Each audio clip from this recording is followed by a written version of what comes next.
Hello guys, क्या हाल चाल। This is Manoj Kumar. Welcome back to series of important topics. तो इसमें हम इलेक्ट्रिकल साइंस के यूनिट 3 और 4 के इंपॉर्टेंट टॉपिक्स पढ़ने वाले हैं। यूनिट 1 2 की वीडियो ऑलरेडी बना दी थी, नहीं देखिए तो प्लेलिस्ट में जाके चेक कर सकते हो। स्क्रीनशॉट नहीं लेना आपको, स्क्रीनशॉट लोगे तो स्क्रीनशॉट ही रह जाएंगे। बाकी आप अगर नोट डाउन करोगे कॉपी में खुद के हाथ से तो थोड़ा बेस्ट रहेगा, बेटर रहेगा। बाकी हम डायरेक्ट चलते हैं। यूनिट 1 2 की ऑलरेडी देख ली होगी आपने। बाकी अगर यहाँ पे दिख रही तो यहाँ पे रुक के स्क्रीनशॉट नहीं लेना है, वहाँ पे जाके आपको चेक करना है कि क्या क्या ज़्यादा इंपॉर्टेंट बताएं, क्या क्या ज़्यादा ही मस्ट है कि आने के ज़्यादा से ज़्यादा चांसेस हैं। बाकी यूनिट 3 की अगर बात करें तो principle of operation of generators and Motors आपको करके जाना ही जाना है। इसका अगर डायग्राम अच्छे से बनाए तो लेवल कराते तो प्लस पॉइंट है, बहुत ज़्यादा आपको अच्छे मार्क्स मिलने के चांसेस हो जाते हैं। सिंक्रोनस मशीन्स आप करके जाओगे तो एक ये भी आपका एक प्लस पॉइंट है। कहीं भी आप इसके साथ ये जोड़ दोगे तो आपको ज़्यादा, अगर मान लो वहाँ पे कुछ नहीं आ रहा तो कुछ ना कुछ तो जोड़ के लिखना ही पड़ेगा आपको। कुछ नहीं लिखोगे तो कुछ नहीं होने का, तो इससे अच्छा तो कुछ ना कुछ तो लिखाओ। तो यहाँ पे अगर ये आ रहा है, इसका थोड़ा सा नहीं आ रहा तो सिंक्रोनस मशीन लिखाओ नीचे थोड़ा रिलेट करके, तो ऐसा थोड़ा सा चलता है, ठीक रहेगा। बट ये उस केस में जब आपको बिल्कुल भी नहीं आ रहा हो। फ्लक्स कंट्रोल क्या होता है, रियोस्टेटिक कंट्रोल, वोल्टेज कंट्रोल, ये सारी बेसिक चीज़ें हैं। इलेक्ट्रिकल साइंस में ये सारी बेसिक चीज़ें हैं जो आपको आनी चाहिए। और अगर आपको ये सब्जेक्ट हार्ड लग रहा है तो बेटर है कि आप अभी से अच्छे से पढ़ के चले जाओ, ताकि अगले साल वापस से पेपर देना ना पड़े इसका। इलेक्ट्रिकल साइंस आपका इसी सेमेस्टर में है, अगर इस सेमेस्टर में नहीं है तो अगले सेमेस्टर में आ जाएगा। तो बेटर है कि आप एक बार में इसको क्लियर कर लो ताकि आगे जाके कोई दिक्कत ना हो, क्योंकि इसके बाद इससे रिलेटेड ज़्यादा चीज़ें आएंगी नहीं, ठीक है। तो बाकी डिजिटल और hand written notes, P Y Qs, Aakash books वगैरह आप ढूंढ रहे हो तो बीटेक नोट्स.in पे जा सकते हो, सब चीज़ें मिल जाएंगी।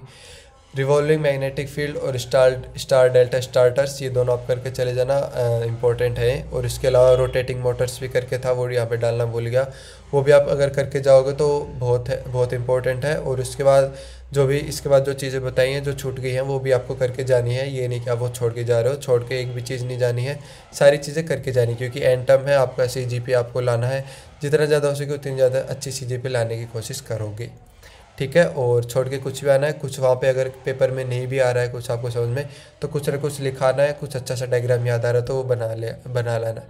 अच्छे से डायग्राम से मतलब है रिलेटेड डायग्राम, ये नहीं कि घर बना रहे हो ऊपर वो तोते उड़ रहे हैं। इसके बाद यूनिट 4 की बात करें, transformer and loss in transformers, ये आप करके जाओगे तो बहुत अच्छा है, क्योंकि मोस्ट इंपॉर्टेंट में आता है।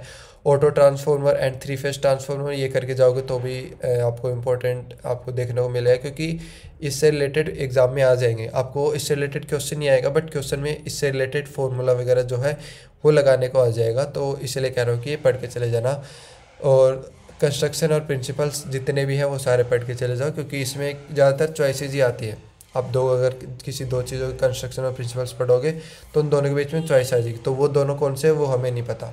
तो बेटर है कि आप सारा पढ़ के चले जाओ। यूनिट 4 तो आप सारी पढ़ के जाओगे तो आपके लिए बेटर रहेगा। बाकी पढ़ के तो वो भी जाना है, बट इसमें जो इम्पोर्टेंट है वो पढ़ के चले जाओ। उसके बाद जो बचा हुआ है वो बाद में पढ़ना है, ठीक है।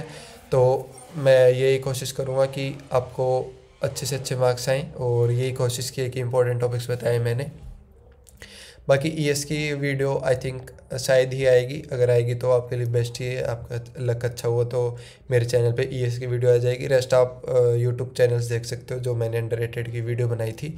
इलेक्ट्रोमैग्नेटिज्म आप पढ़ के चले जाओ, मोस्ट इंपॉर्टेंट है, आएगा ही आएगा। Different talks in indicating instruments, ये पढ़ के चले जाओ। टॉक के ऊपर क्वेश्चन आता ही आता है, टॉक के ऊपर नहीं आया तो इससे रिलेटेड आ जाएगा क्वेश्चन, या फिर कोई क्वेश्चन के अंदर इसकी कुछ एप्लीकेशन यूज होएगी।